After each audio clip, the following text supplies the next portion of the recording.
In this episode of Man vs. Marriage, it's called a momentum exercise. And as I just explained to Jeannie, I want her and I to do the exercise as well, which is, you do everything I say, now!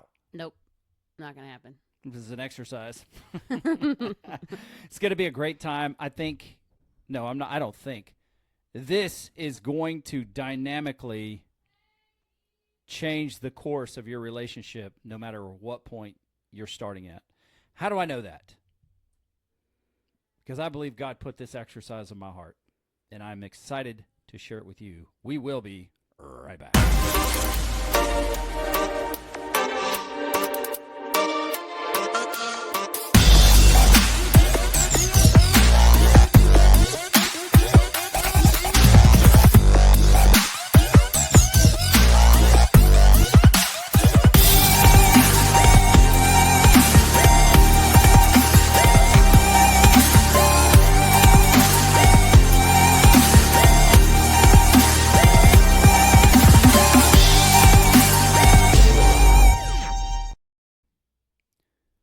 Welcome back to another episode of Man vs. Marriage. It is I, the Q-Dog, in the Moran Family Studio.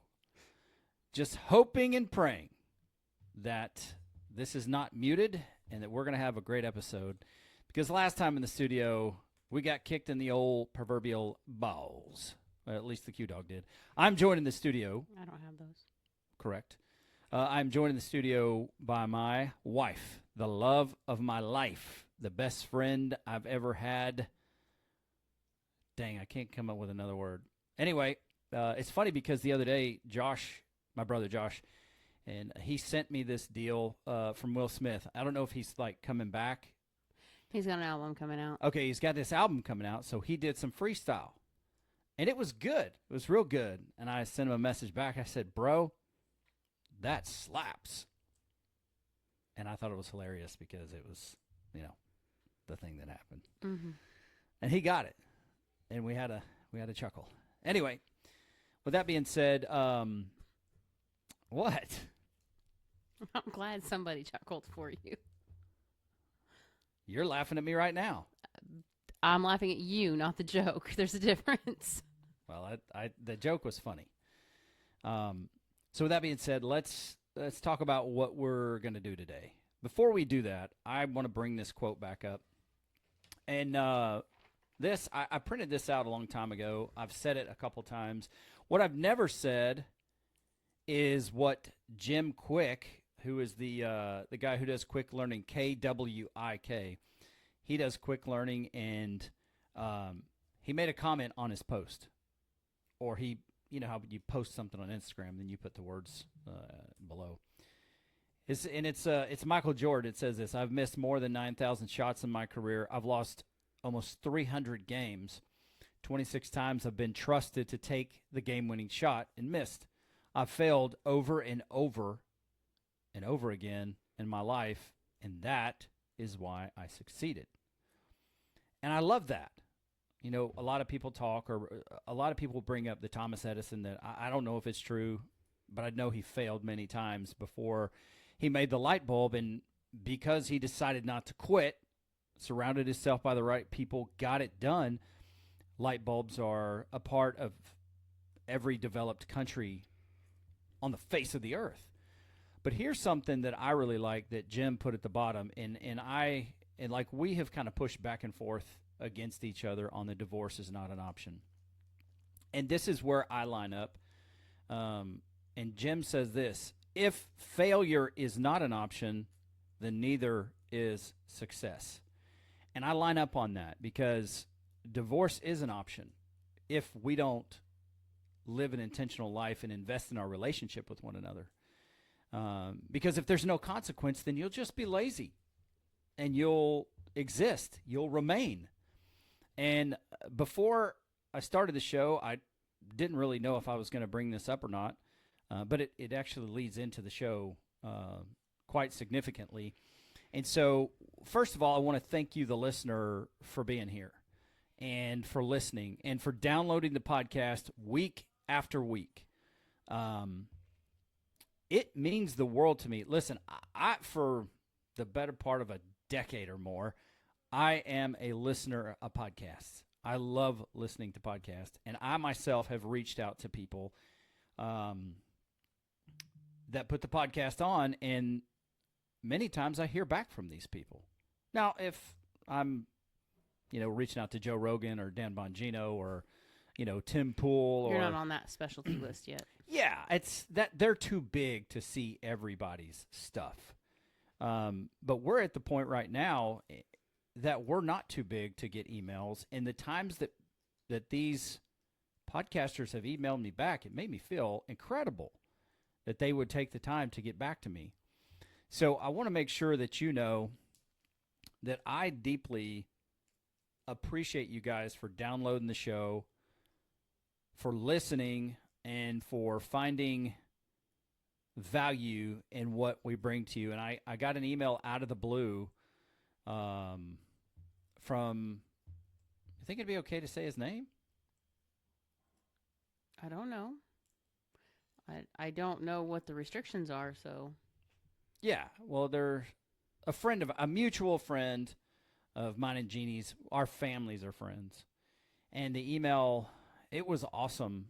It was like, much respect to you guys, or much respect to you both. And I read it, and it was like, hey, I haven't listened to the show in a while, but it popped up, so I listened to it. And it's like, thank you guys for what you do. And it was like, ... all of our love from this particular family. I'm always curious as to what all the dots mean. I'm not even being funny. I'm like, what does that mean? It's a pause in thought. Okay. It is a pause in thought. At least in writing, that's what it means. It's a pause in thought. You put 3 dots and it's a pause in thought. Yeah. But for you guys that take the time to email us, for you guys that take the time to engage in dialogue with us, for you guys that take the time to get on the phone with Jeannie and I, whether we're telling you things that you like or you don't like, God bless you.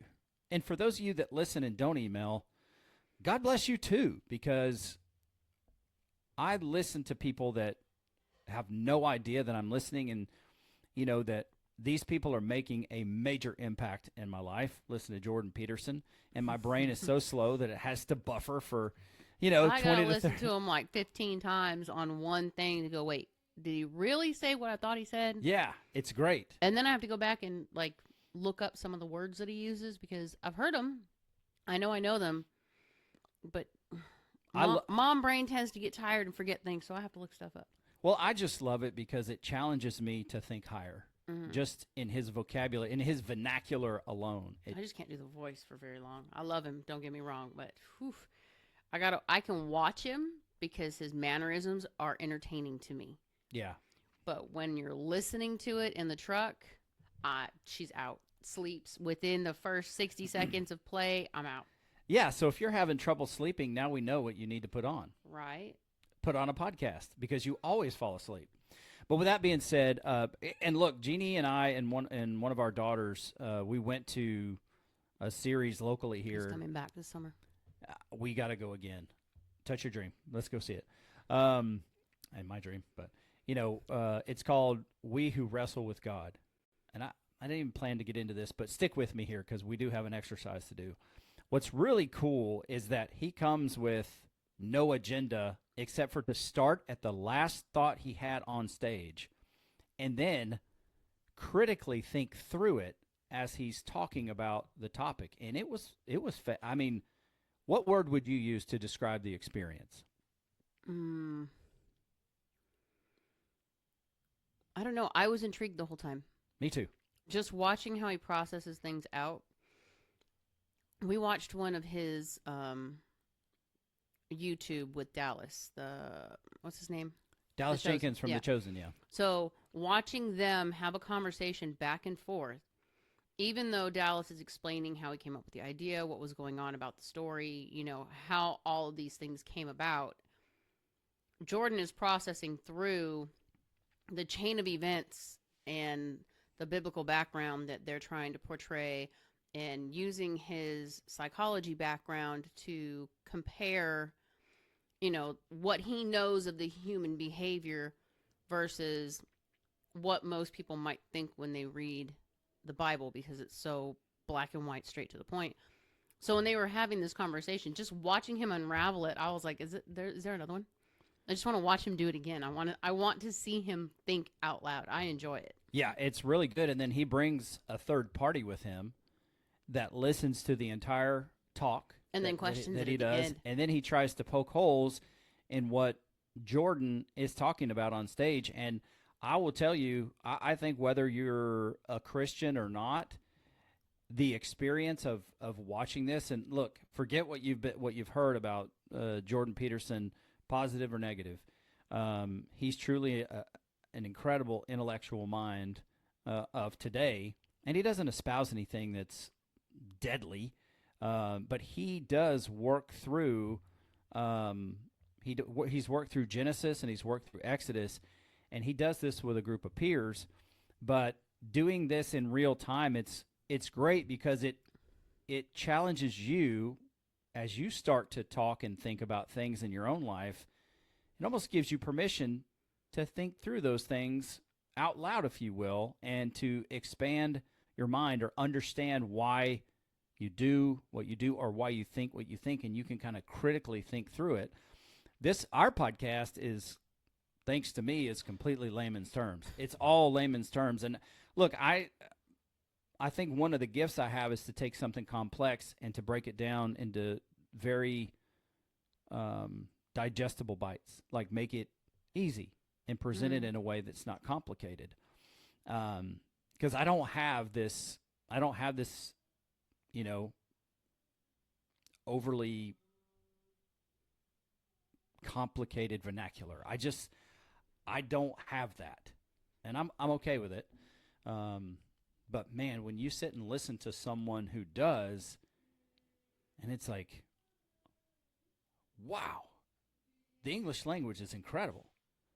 So we'll move on in just a second. Did you know this? I heard this on the other day as well, is that the British, I guess, from back in elder times, they actually spoke more like we do. But at some point, they created this British accent because they wanted to sound more. They wanted to sound more.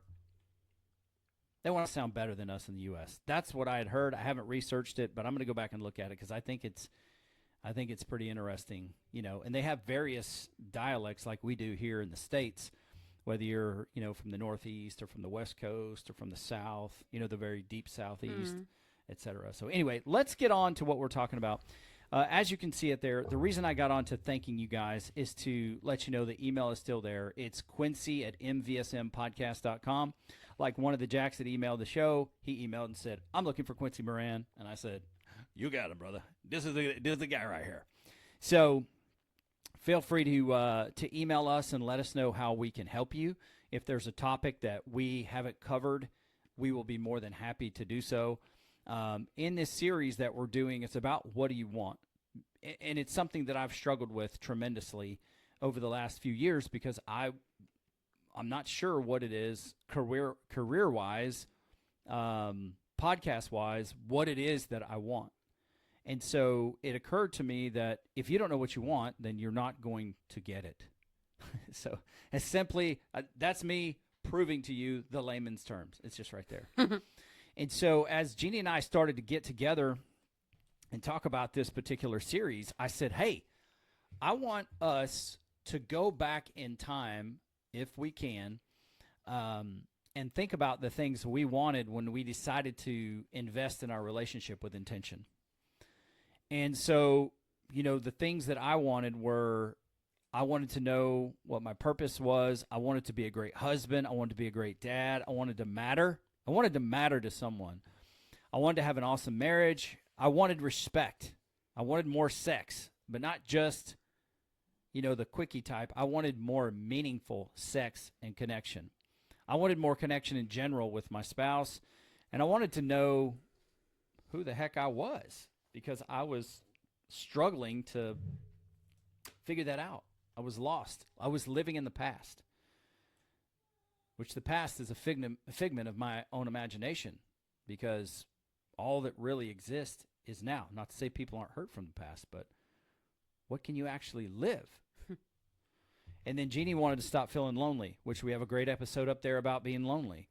She wanted to be heard. She wanted her voice to be heard in our relationship, but I think it went above and beyond our relationship, but it went on to, she wanted to be heard in life.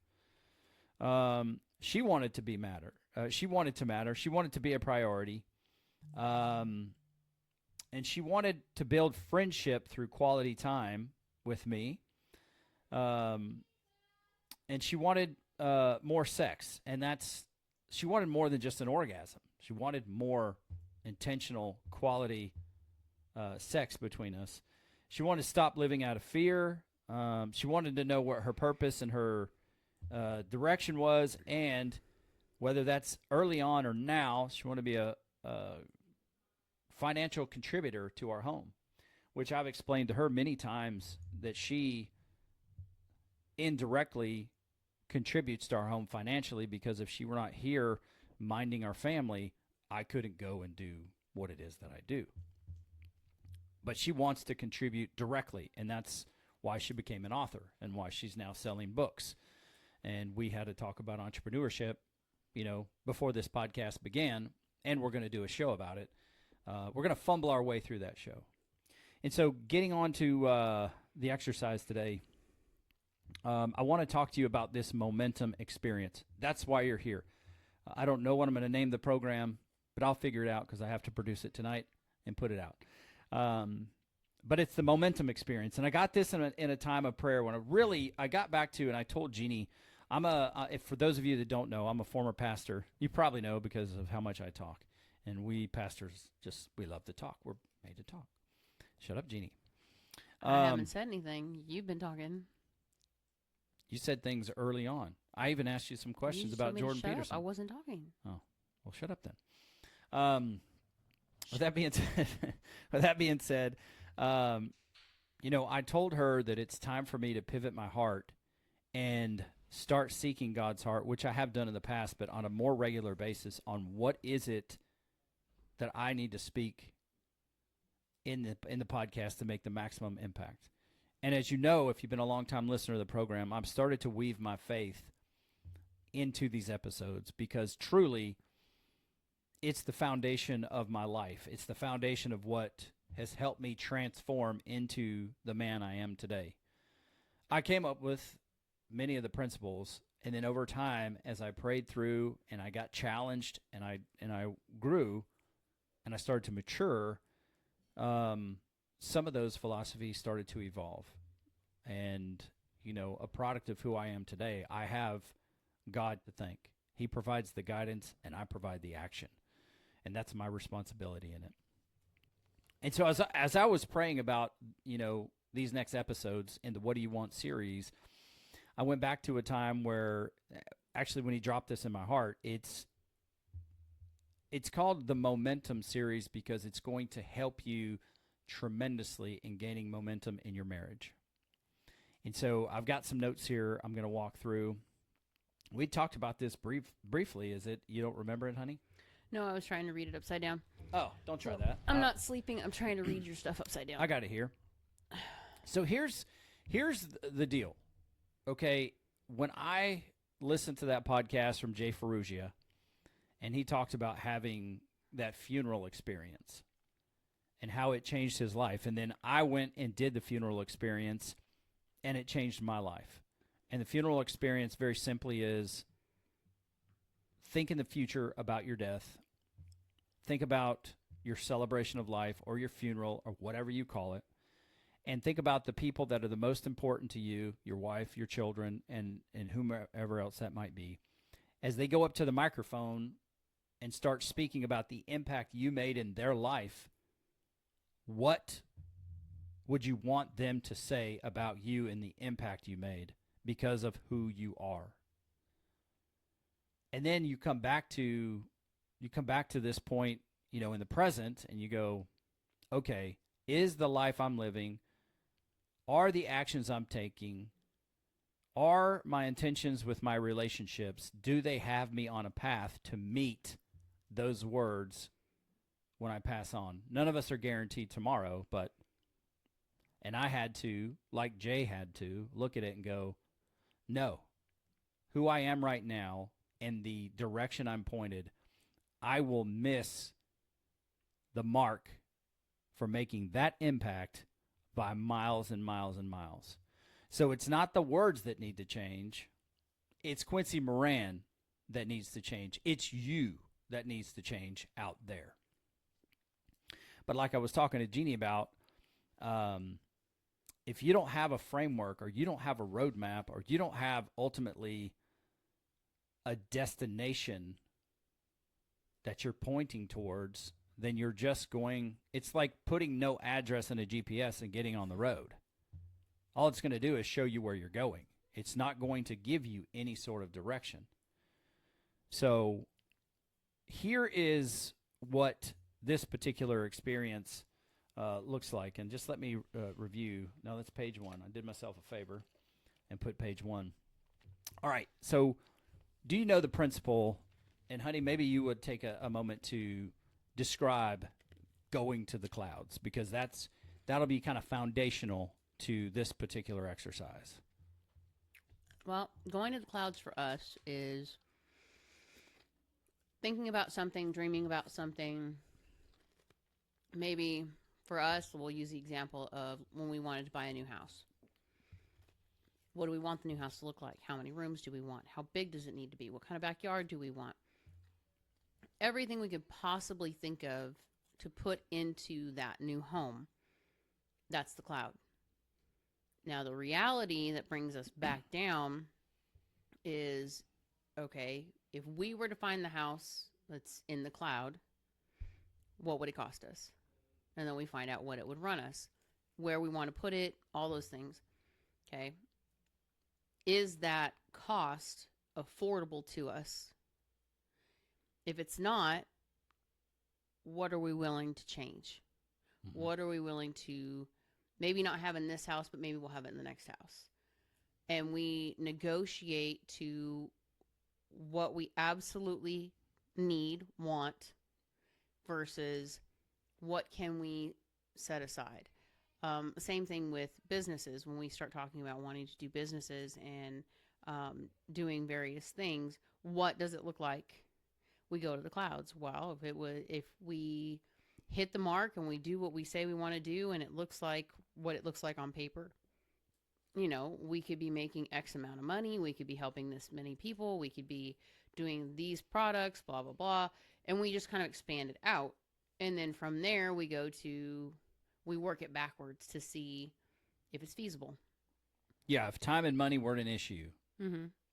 Where could you go in your creativity, et cetera? Go ahead. Clouds is basically, what can you imagine?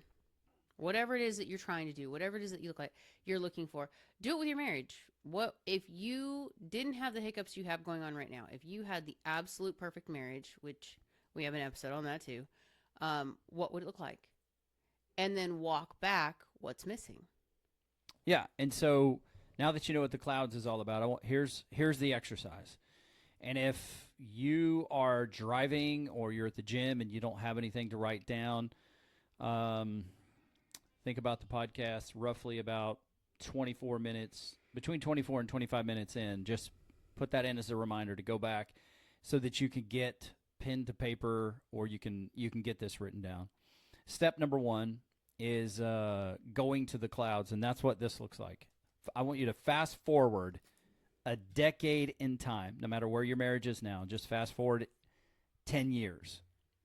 Imagine yourself sitting with your spouse, and then I want you to think of 3, 4, or 5 things you want to celebrate about your relationship. What things would you love to say about your relationship? I love this about us. I love X, Y, Z about us. It can be something as meaningful as, I love how much empathy, or I love how much forgiveness we exercise for one another. It makes it feel like a place where we don't have to be afraid to fail. That's just a basic example just to help you understand what that looks like. Okay. Now, here's the next step. Can you think of anything in the moment that you? I guess the first thing I would think of that we have now, but I want it to continue in 10 years. I would love to celebrate how much joy is in our relationship. It's one of the things I promised in our vows that I promised to make you laugh. Mm-hmm. It still amazes me to this day that I can make you laugh for real. You are a plethora of material. Thank you. I take that as a compliment, okay? But in 10 years, I'd like to look and I would like to say, I love how much joy is in our relationship, and here are the reasons. We have, looking back, Mo will be out of college by that time, and she'll be traveling. And then the girls will probably be in their various walks of life and whatnot. And to say, I love that, I hate to say in spite of those things, but through those challenges and the evolution of our family, I love that we celebrated so much joy. And joy might look different in 10 years than it does now, because by that time we might have a grandchild. Who knows? True. So that's, something that I'm looking at, and something that joy can really, really wipe away a lot of tension, a lot of hurt. It can go a long way to making you feel stronger in your life with joy. So is there anything that jumps off the page, so to speak, to you, in 10 years, something that you would say, I love this about our relationship? I love that we don't hide our relationship. We're not only affectionate at home or behind closed doors. We're not the type of people who worry about if somebody sees us kiss in public. Now, we don't grope each other. I'm not saying that, but I'll get away with what I can get away with. I'm just saying we don't hide who we are and what we are to each other. I've noticed it bothers me when we're in public and, we go to some of these things and there's parents that are walking down with their kids and they're not even holding hands. They don't look like they want to be anywhere near each other. Like little things, like you always put a hand on my back if we're going up the stairs, or hold my hand if we're going down the stairs, or if we're walking on a street or a path that's going to be full of traffic. You always put yourself between me and whatever that is. It's not just about my security and my protection. It is just something that we do. It's intentional, but it's also who we are. Like driving and holding hands. We have a car full of kids that don't belong to us, but we're still driving and holding hands because it's who we are. It's what we do. And we're not bothered by what other people see or think or feel about it, because it's what we have built. I love it because our girls talk about it all the time. And it's something that they look for, somebody who's not going to be ashamed to show their love for me, someone who's not going to try and keep our marriage just in the house. I think it's important. Yeah, I think we've been that way since day one. Since day one, yeah. But the thing is that you can get lazy in your relationship. Well, even when we were mad or we were going through something, we didn't stop being who we were to each other. We didn't put a separation between us. You know what I mean? Not something on purpose, if that makes sense. The way I look at it is, I think we are, and I don't know if these two things are accurate, but I would just say when we came to the understanding that physical touch is a big deal to both of us, a love language of ours, in order to create meaningful habits, you have to be intentional about it. Mm-hmm. And that doesn't mean that because we had to be intentional about our affection towards one another, that doesn't mean that it's not authentic. It's like if you want to be healthy, you need to go to the gym. You need to do it on purpose. There's no ill agenda behind that. It just becomes your nature. Yeah, it becomes a part of you, and that is something that's been important to the both of us, but it's something we've continually cultivated rather than drifting apart, because we did have some time there where things were a challenge to us. I'm boring you to death. You're yawning. No, I am waiting for my vitamins to kick in. I know. It's been a It has very been tough a few days. very long 4 days, and I have done a majority of the driving and the staying up late and the not getting enough sleep. And so forgive me if I'm hiding my yawns back here, but I'm trying to not over caffeinate myself to get through. Well, let's be real. I'm still recovering from knee replacement. You're doing all the driving. So, Yeah. with that being said, the next exercise, and thanks for me putting you on the spot for you to think about that. Thanks for talking about it, because it can be uncomfortable if you're on the microphone and on the camera, and we're asking each other questions that it's like, oh, now I'm on the spot. Maybe No. I I'm appreciate used to you. Lucky you. Now, here's the next piece I want you to imagine, and I want listener, do this, okay? If you say, well, number one, you're here for a reason, and that's probably because you're having some challenges in your relationship, or maybe your relationship's great, you want to take it to the next level, but you're here for a purpose. So I'm challenging each of you to do this exercise, and that's the exercise that I'm challenging Jeannie and I to do as well, to take time to do this. And if a byproduct comes of you doing everything I say, man, the exercise is worth it. Not going to happen. But Yep. That's a good try. Good try. Shut up, you. Mhm. Here's the next thing. Now, imagine what you would thank your spouse for. Thank you for this. Thank you for, a lot of things can happen over 10 years.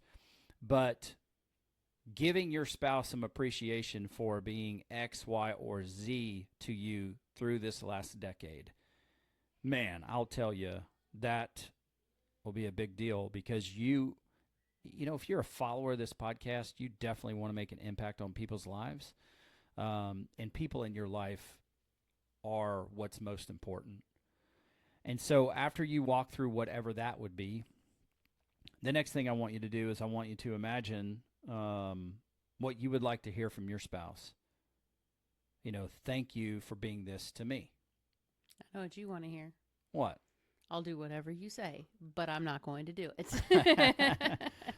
That's funny.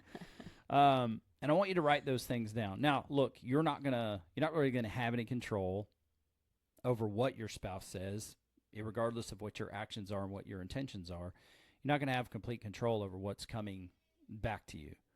Here's the key. What if you did this exercise with your spouse? And it's like, oh, I would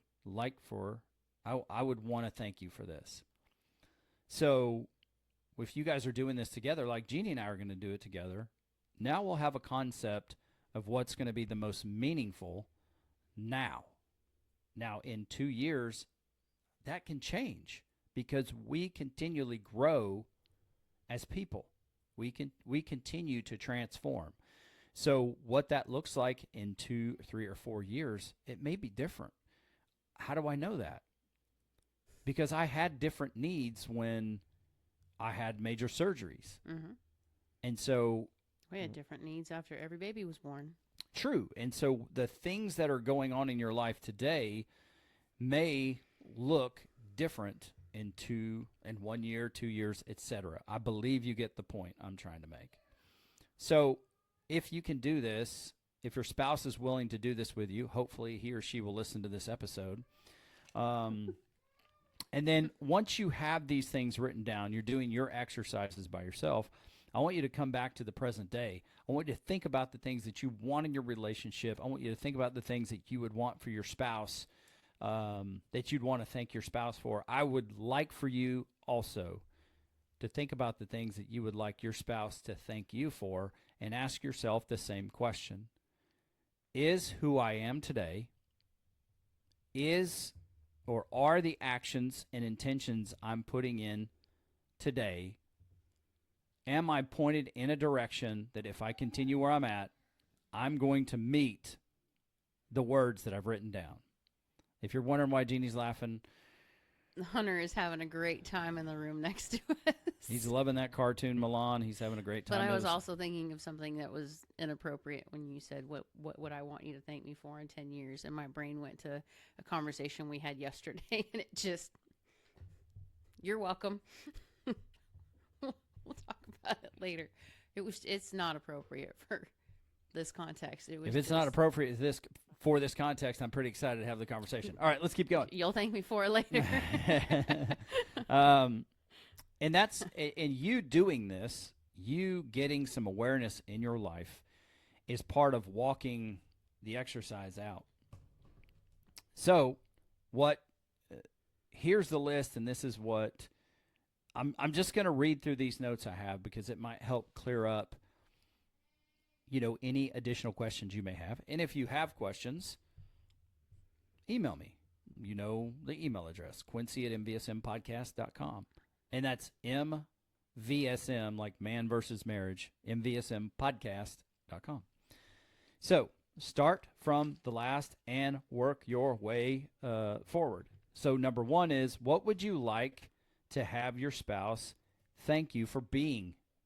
I'm just going to speak from the guy's perspective. What would you like your spouse to thank you for being to her?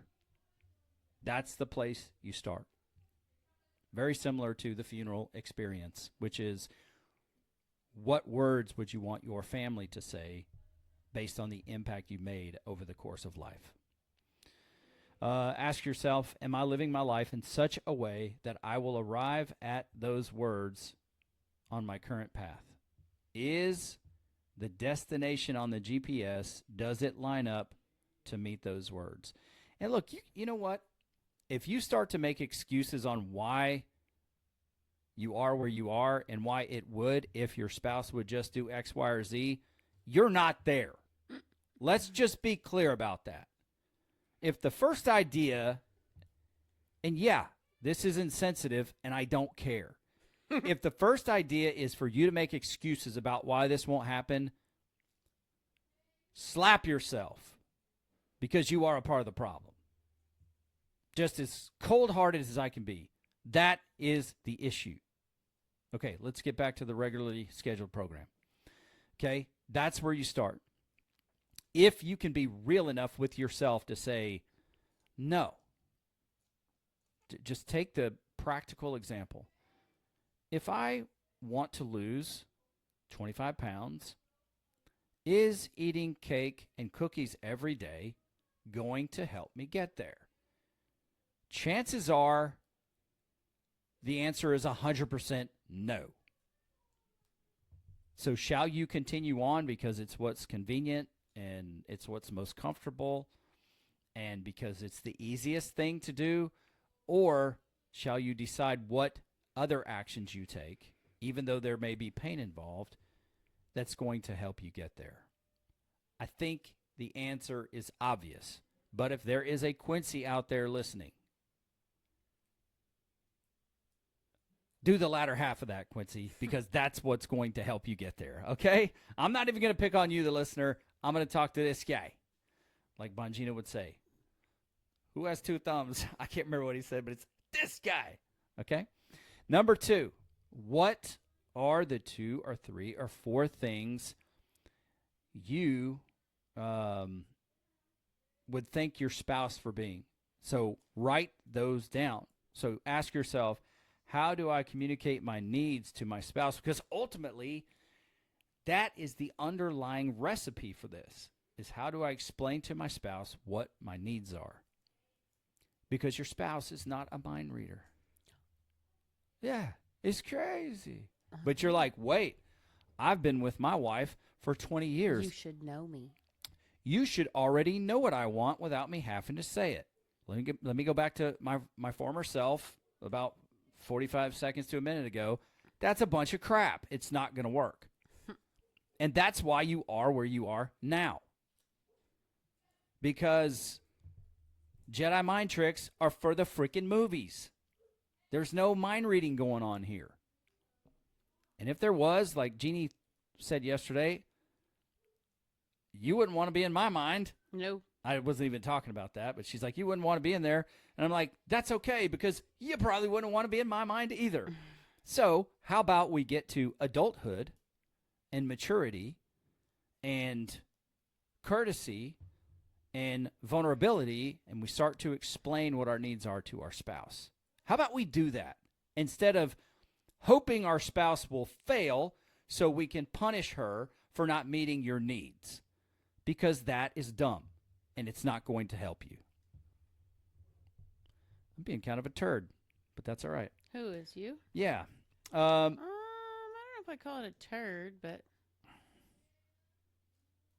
One thing you got to ask yourself when you are going to do this, like if you write down that you want to thank your spouse for 365 days a year for the last 10 years of having sex, that's probably not realistic.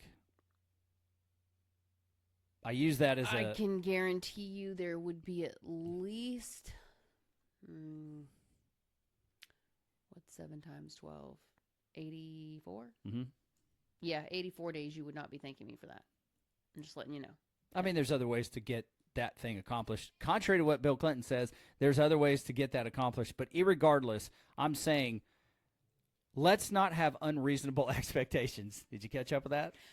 The outcome does not look good. But did you catch up with what I'm saying? I know exactly what you're saying. Please. I know. You only need a 2-second buffer for me.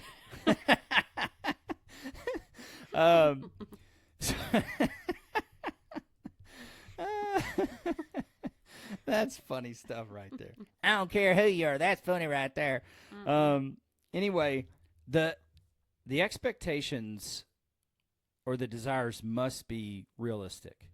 Because if they're not, you're setting your relationship up for failure. You still laughing about it? Thank you. Coming true in the vows. That's awesome. No pun intended. Yeah. There you go. Dab it up. Dab it up. Okay. There it is, boys. That's good stuff right there. I like it. Now, so that's the caveat there. So ask yourself, how do I communicate my needs to my spouse? And are you being realistic? And if you're not, then, you need to have a come to Jesus moment with yourself. Well, you also have to, some people just don't know what their needs are. So before you can answer that question truthfully, you need to actually try to figure out what your needs are. Because some people think, well, I need my spouse to listen to me like 5 hours a day. That may not necessarily be the truth. It may just be that you need quality time, and it may not be that you just need to talk for 5 hours. It might just be that you need that person to engage in whatever it is that you're interested in. Yeah. And start building an interest in something as opposed to just sitting and talking. Or if you need quality time, but some people think we go to the movies and that's quality time because we're going to the Some movies. people, that was me. Well, I'm not calling you out. You called you out. I've called me out on this podcast a lot. I know, and I said some people because I wasn't calling you out. You can be the turd today, okay? You're well on your way. I was just I'm taking on the spirit of Jeannie today. Right. I'm proud of you. But it's just one of those things where you need to reevaluate for yourself. What are your needs specifically? And make sure that they're realistic. Make sure that you guys have some kind of compromise on how those can be met. Because if you're making an end goal for 10 years down the road and the goalpost keeps moving, or the goalpost, you can't even see the goalpost yourself, how are you going to explain to your spouse how to get there? Yeah, and truly this matters the most in collaboration, but this exercise it's really going to be eye-opening for you if you pour yourself into it. Because you'll start to understand what your needs might be. And it was hard for me to figure out what my needs were. Because I was so busy trying to meet everybody else's needs. Mm-hmm. And it's like, well, crap, what do I need? Well, and the funny thing in that, too, is you were trying to meet everybody else's needs, but you didn't know what mine were. Fair point. And I'm not saying this to toot my own horn or to sound conceited, but if you ask Quincy, he'll tell you I'm his number one. So I'm the most important one on your list of people whose needs need to be met. So when you're trying to meet everybody else's and you don't know how to meet mine, that's kind of a problem, because on the flip side, I didn't know how to tell you what I needed, so you were playing a game with no rule book, but I take offense to everybody else's needs being met and mine being left Yeah. in the dark and me being forgotten because it was never a conversation. Well, in reality, I thought I knew what your needs were because you were complaining. And in my mind, if I'm like, obviously, like one of the greatest episodes we've done, She Doesn't Think Like You. With my personality makeup, if I'm complaining about it, I'm talking about it because I need to change it. This is where it's at. No, sometimes I'm just complaining about it because it irritates the fire out of me and I just need to complain about it.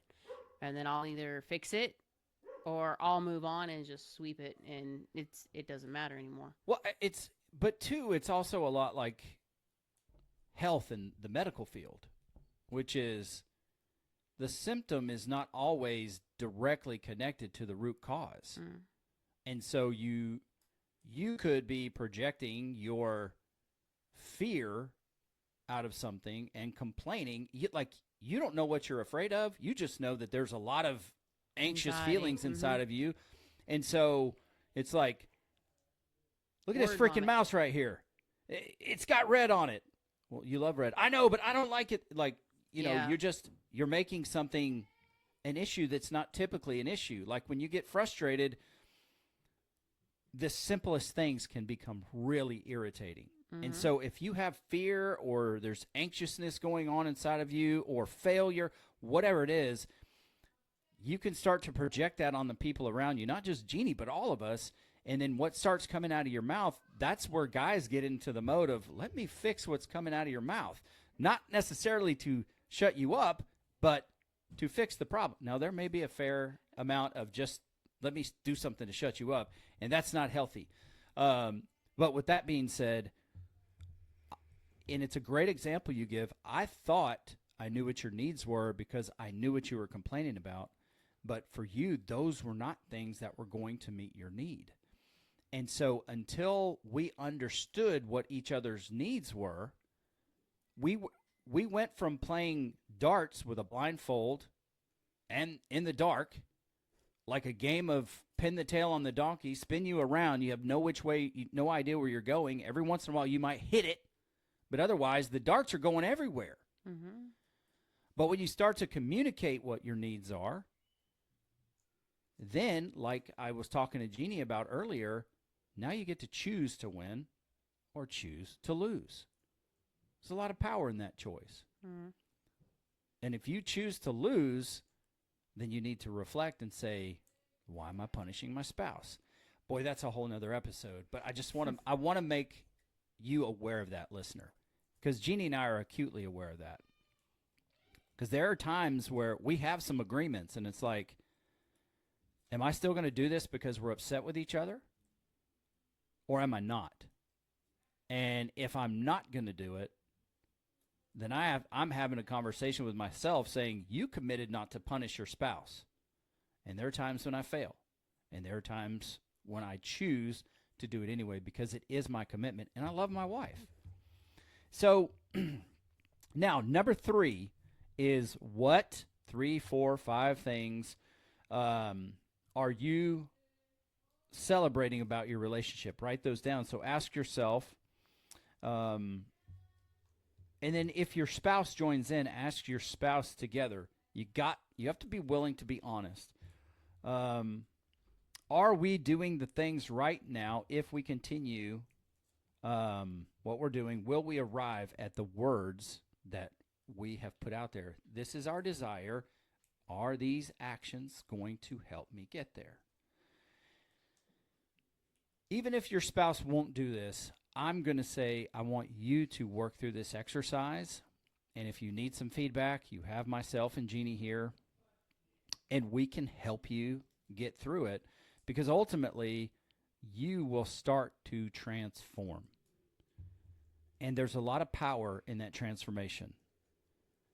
If you want the Super Mario star experience where you have power that you don't possess, then I invite you to lean into Jesus Christ, because truly he has been the game changer for me. And I said this an episode ago, that the external proof, all the external proof I needed that the Lord could help someone transform dynamically, was seeing the change that he made in my dad's life.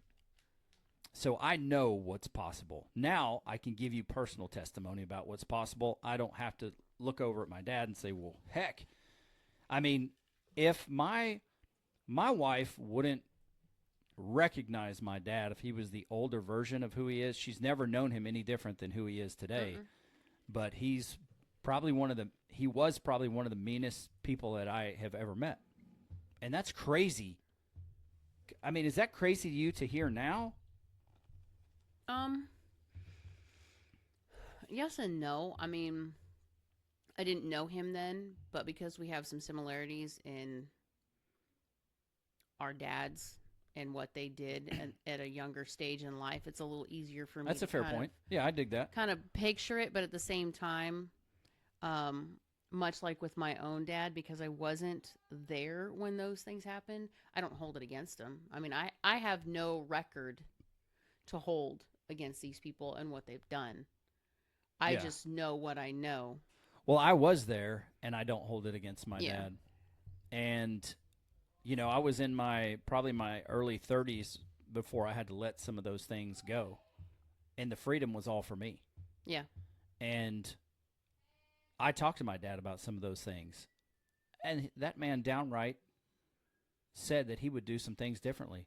We all would do things differently as parents. But I don't even think he remembered some of the things. You know, it was a bad time in his life. I can understand that. Yeah. So that's one of the things there. Like, I believe that you can make changes. People make changes, you know, every day, but your willpower only goes so far. So I just want to invite you to know that the product that you see from me is a lot of hard work, but it's a tremendous amount of grace and mercy and the challenging that really only the Lord can do, because he knows your thoughts. And since I know he knows my thoughts, I say, hey, since you know my thoughts, and I'm not very proud of some of these thoughts, how about you review my heart and check my ambition and then talk with me about it? Because I want to be more like you. I want to be more like you so that I can make the proper impact on the lives around me that you've called me to touch, that you've called me to make an impact on. And I don't want manipulation or my own selfish ambitions to get in the way of that. And so that has been an incredible part of my life. And really, it's the only difference is that, you know, in Mario, the star is like temporary. Mm-hmm. You go kick a lot of tail and you win. If you're lucky. If you're lucky. Here, it's an everyday thing. I'm not saying it's always rainbows and unicorns, but a lot of days it is, because I'm not alone. So with that being said, I want to talk to you about just the very last parts of this. And one of the things is, like, if your spouse is willing to do this, I invite you to ask her to listen to the episode. Spouse, if you're one listening to this episode because your husband suggested it, or husband, if you're listening because your wife suggested it, I got to tell you, you are a special human being. You're probably one of the best human beings on planet Earth. And I can say that with confidence because you're listening to this program. Do you agree, honey? I guess you don't. Do you? Sure. All right. I win. We win. Everybody wins. Everybody wins. Are we investing the attention in our relationship, growing, challenging, loving, giving, etc., for this dream to be accomplished? And that is incredibly important. let me give you a story. My wife wanted to be an author. And I listened to Ed Milet. Not as much as I used to, and I need to reinvest in listening to Ed because he has dramatically helped me change my life. And I was in Oklahoma City one time dodging tornadoes, thanks to my wife, who is the hottest weather lady I know. And I was sitting somewhere for a few minutes listening to this episode, and Ed Milet talked about touching your dream.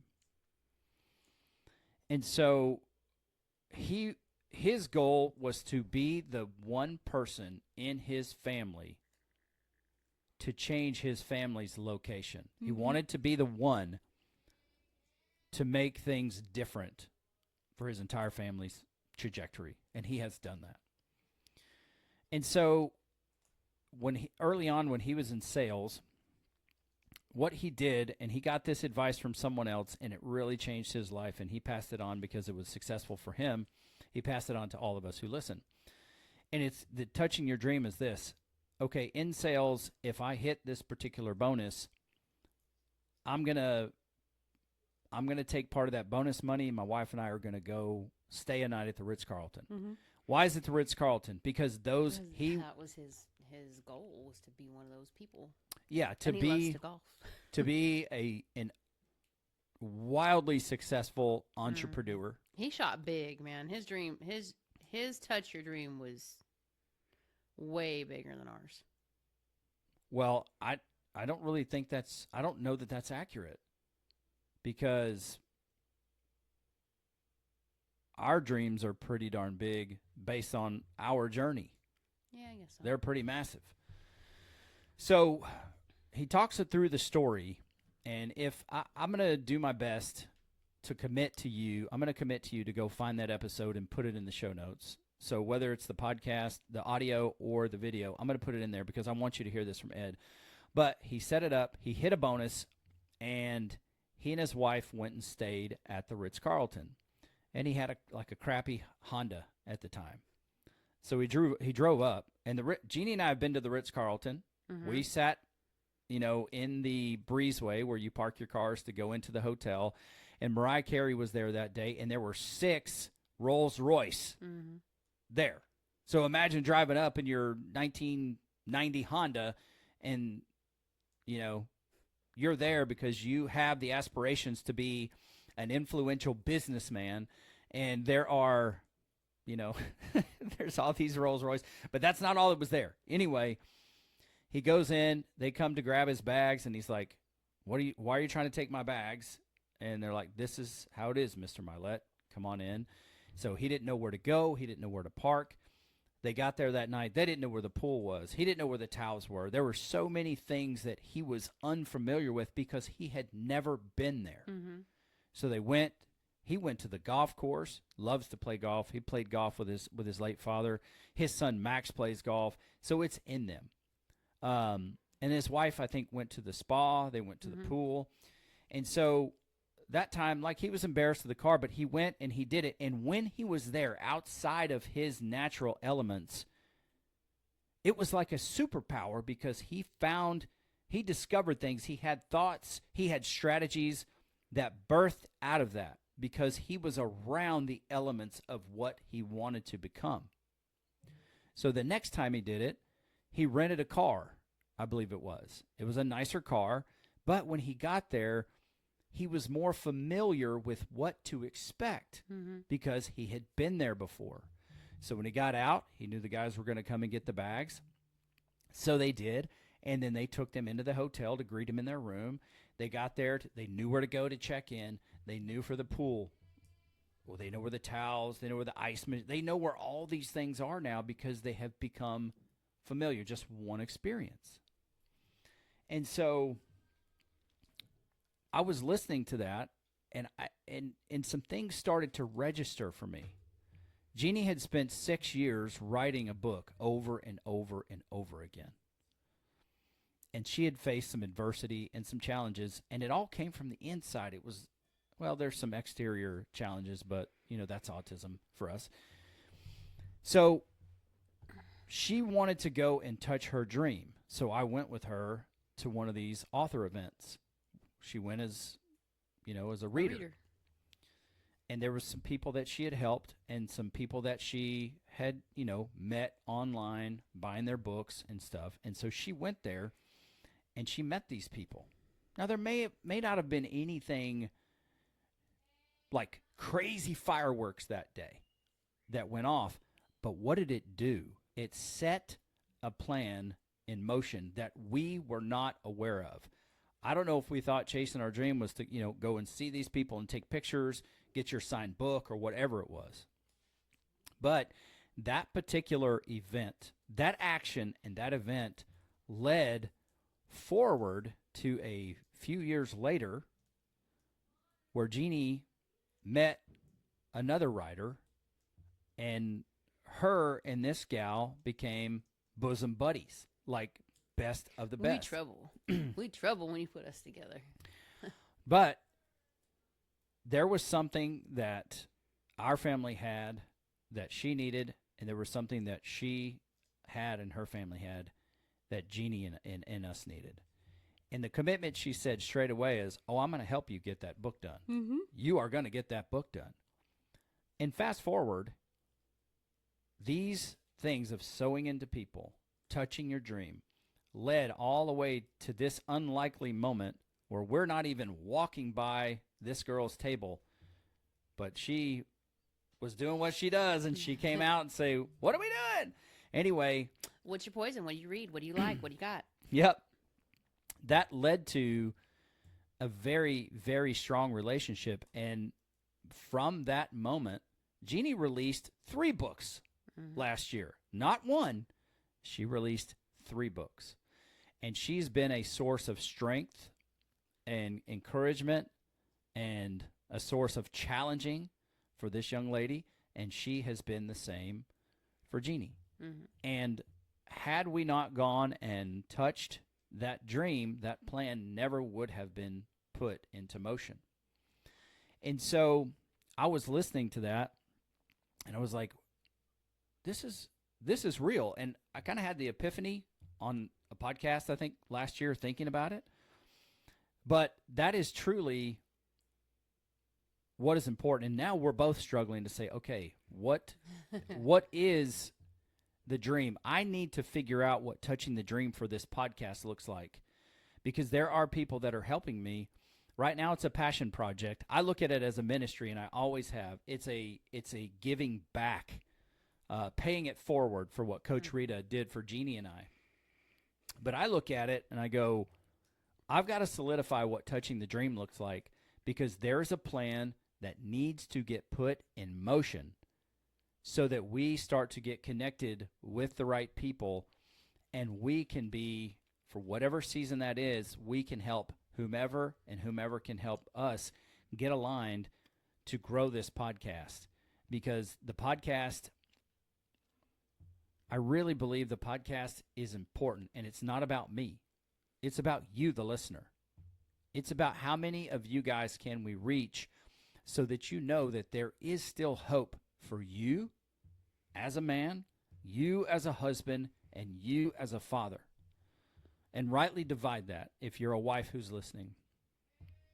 But it's here. And I feel it's incumbent upon me not to just talk about marriage, but now to start to talk about faith.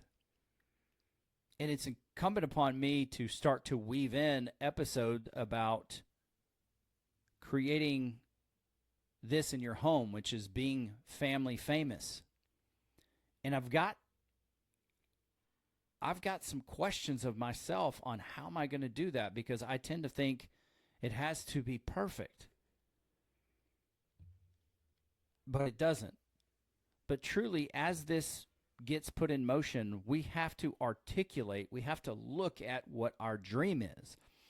So part of this exercise in going to the clouds and having this momentum experience is touching your dream for your relationship. And what are you going to put in motion? I've given you a very practical, down-to-earth, easy-to-understand roadmap of how it has happened in our life. This is not just something that I've heard on a podcast and say it's good information. It is tangible reality in mine and Jeannie's life. Mm-hmm. And now she's going to release more books, and she's going to be a best-selling author. This is what the future is for her, because she was willing to touch her dream.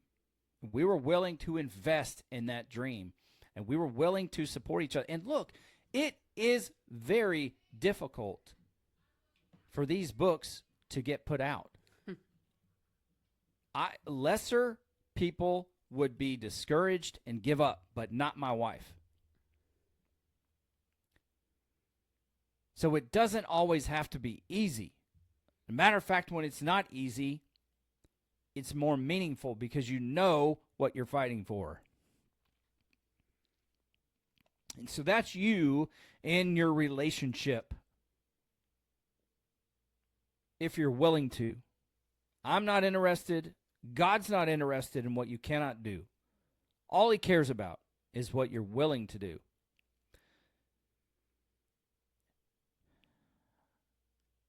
And you have two people on this podcast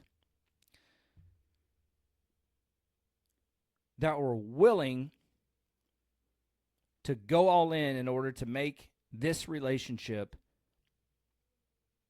everything they signed up for. And so we don't tell you about things that we heard in a book that are good. We're telling you what's possible if you're willing to stop making the excuses and go for it. And if you're not, maybe this program is not for you. But if you are, then we're here to help you. We don't know you, but we love you. How do I know that? Because I used to be you.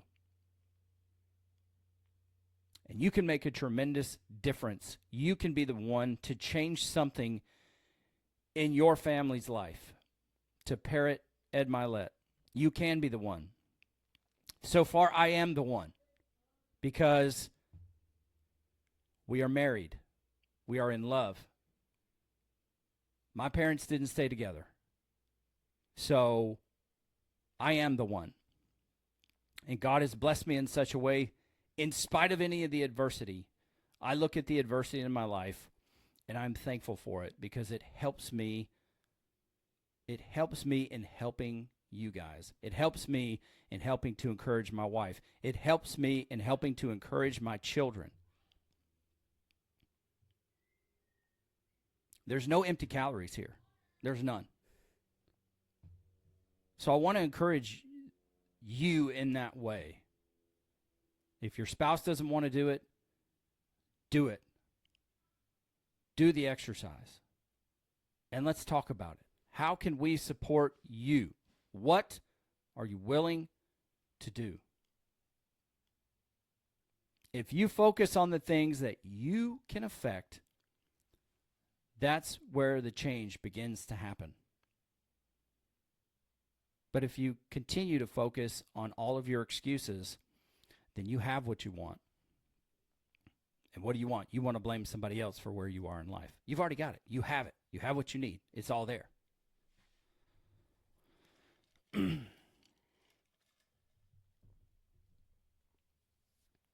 So I look forward to doing this exercise with you and for us to be the example. And I'm sure it won't be easy. Because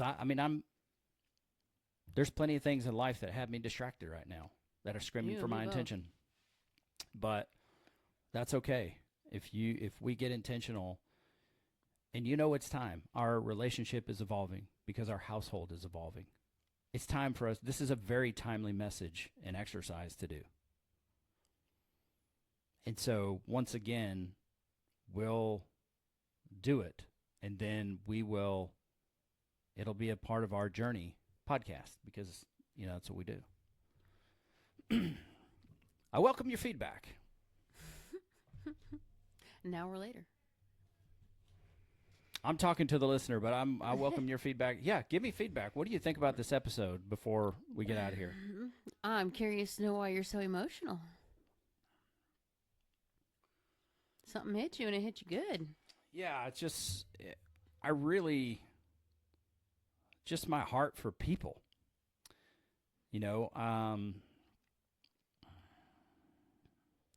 If I go back and look at, being 382 pounds, I just know what a prison that was. Yeah.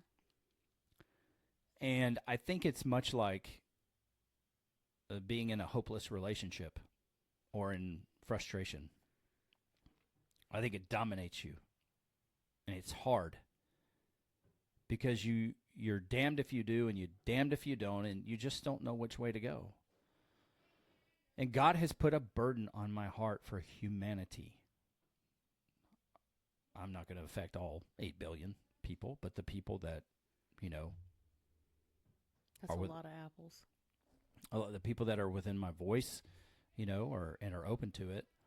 I have a burden for those people. And it's not a burden that I regret. It's my heart is full because whoever these people are important to him. And so they're important to me. And I realize the key to this is if you want to get out of this prison, you've really got to come to terms with what are you willing to do. Mm. And, maybe there is that part of me that's still, 5 years old in the back of the station wagon. And it's like, why don't you fight for us? And so I'm appealing to people here. Yeah. And it fills my heart up so much that it comes out of my eyes. I understand that. Yeah. But that's the reason, because I know the value of being willing. I know the value of finally getting rid of the excuses, being okay with who you are and where you're at. Say, hey, it's not forever. Let it be what it is. It's not always going to be what it is. Just let it be what it is. Let's come to terms with what it is. And then let's figure out what's next. I mean, we're giving people 338 ideas of what's next. This episode will be 338. And I am overjoyed at the people who are willing to reach out and that allow us to speak into their lives. Because, man, one life, just changing one person's life. There have been people that changed my life and have no idea who I am. They don't know me. Mm. But we as a family are better because of them. And so I have a burden for people in my heart. And I love people. I freaking love people. I know. You do know that. I don't have to convince you of that, but. No. I'm the introverted. You're the personable person most of the time. Yeah. Today you switched. You took my attitude for whatever reason. I mean, you can borrow it any day. A lot of football coach Quincy came out. And that's me. I am not knocking it in the slightest. Mm-hmm. Yeah. Well, I welcome y'all's feedback too, listener. Good, bad, or ugly is good by me as long as as long as you ask whatever you're going to ask or give the feedback in good faith. I asked for some feedback the other day at work, and somebody gave me some, and I wasn't the best feedback I ever got. And it might have hurt my ego a little bit, but I asked for it, and I got it, and I believe it was sincere. And I'm like, good. Now you know. What are you going to do with it?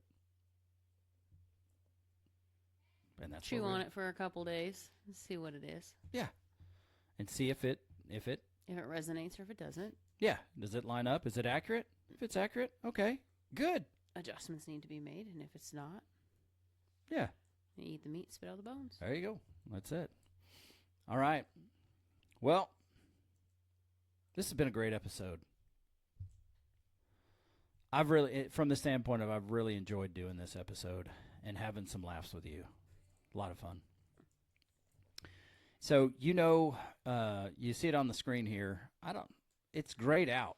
It's gray, so it's like not as exciting as it could be. Hate when that happens. Yeah, but if I changed it up a little bit, here you go. Bam. Now you can really, bam. That's it. That's bright. Really impactful now. Yeah, it's got the Man versus Marriage, yellow and black. So we're going to put it there. It was a little more on the low key, but it was still there before. Looks very professional. A lot of people say this is very powerful. Mm-hmm. Very powerful. Once again, I want to thank you for listening. And because this show has made an impact in your life, if you want to know how to support us, number one, $1 million and a handful of diamonds will do it. Just kidding. I mean, that'd do a lot. I'm not asking for that. That's always been our joke. You'd have to know the. Yeah, it's an inside joke. One way you can support us, other than doing the crap we talk about, however that works out for you, eat the meat, spit out the bones. But you can go to QuincyMoran.com. You don't have to go immediately to QuincyMoran.com/apparel, but go check out QuincyMoran.com/apparel. And you will see this screen when you click on Man versus Marriage. And there's a few different things there that you can click on. I've got the Quincy Moran brand itself, which just has my logo and some of the sayings that I like. And then there's also this Man versus Marriage. And this is where you can get shirts to go out and represent what it is that we are doing. So I invite you to do that. Go order a shirt and wear it proudly to the gym, out in public, in the airport, wherever you go. Jeannie and I wear them now, even yesterday. They're travel clothes for sure. Yeah. People are always looking. You can tell when somebody's reading your shirt. And I think it's cool. And hopefully the people check it out and then they go check the podcast out. But that's a great way to advertise. So I welcome you to do that. Honey, any final thoughts from you as we close out this episode, this momentum exercise? No, other than take the time to really don't just go through it and try to answer the questions. You know how sometimes you get a survey or questionnaire and you just kind of mark through it real quick, like the first thing that pops into your head. This isn't one of those. Maybe they could put down the first thing that pops in their head and they can go back and review it. Sometimes that might be your instinct, Possible. But yeah, I would take some time to seriously consider those things. It's kind of like with the funeral thing. I had to really think about, I have 8 little people. Each one of them has a different personality and has a different need that I'm supplying. So what would I think of each person? What would I want them to say? But that's just me. Rather than a collective overall, I wish people would say, I had to individualize it to, I wish Hunter would say this. Sure. So it just depends on, I'll put it this way. The effort you put into it is what you'll get out of it. Yeah, I agree with that. And look, if too many details like weird you out, it doesn't have to be too complex. Go with your personality type. The first pass, if it needs to be, low calorie, then go through and start to write some things down, and then go back through and put your mind to work at what you've answered, and just ask yourself, okay, why is that important to me? Yeah, I think that's why it's different for me, because I have to process through my answers a little bit more. Yeah. So. Yeah, I mean, you're an author. I mean, it makes sense that you would, want to deeply articulate something that's important to you. It's a gift and a curse sometimes. Yeah, many things are. I like to dance on the gift side much more often. All right, folks. Good advice, honey. Really good advice. Thanks for taking the time out of your very, very busy writing schedule. I'm sorry that I look like I'm absolutely falling asleep over here, but I promise you I'm not. Well, I mean, yawning might say otherwise, but you've been engaged in this episode and you have provided some great information. Long week, man. It has.